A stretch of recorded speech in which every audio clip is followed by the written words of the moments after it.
Conor McGregor's companies are under fire after the UFC star was found liable for the sexual assault of a hair colorist, with a leading rape crisis group calling for a boycott. Trending related articles: retailers across Ireland are being called to shun Conor McGregor's stout and whiskey brands following a civil court jury's verdict that found him liable for sexually assaulting hair colorist Nikita Hand.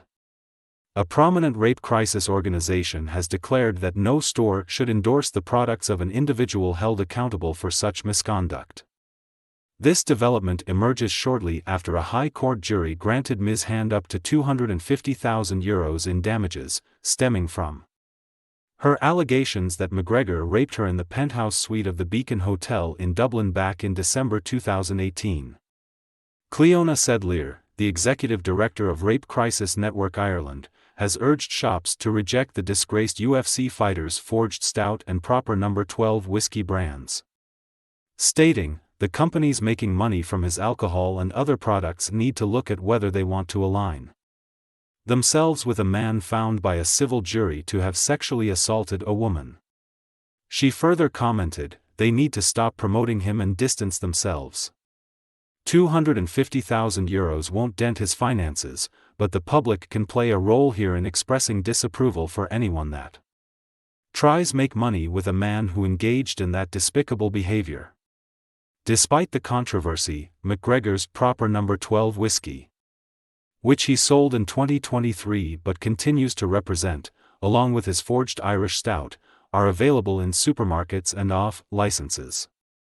Nevertheless, McGregor is slated for another legal confrontation early next year as he faces a lawsuit from former close friend and ex-MMA fighter Artem Lobov over a dispute concerning his No. 12 whiskey, reports Dublin Live.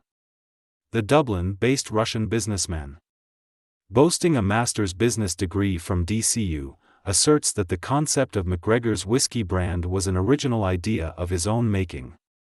The former UFC champion McGregor is alleged to have promised him a 5% share in the lucrative enterprise as compensation for his extensive aid in establishing the brand. Despite this, he reportedly failed to receive his fair portion of the profits when McGregor disposed of the majority of his ownership for a sum upwards of €150 million. A High Court hearing for the contentious commercial dispute is anticipated to be scheduled in January. Sources well versed in legal affairs suggest McGregor could face a financial hit mounting to millions. An insider implicated the severity of the situation. This case is not before a jury but could cost him around $8 million if he loses.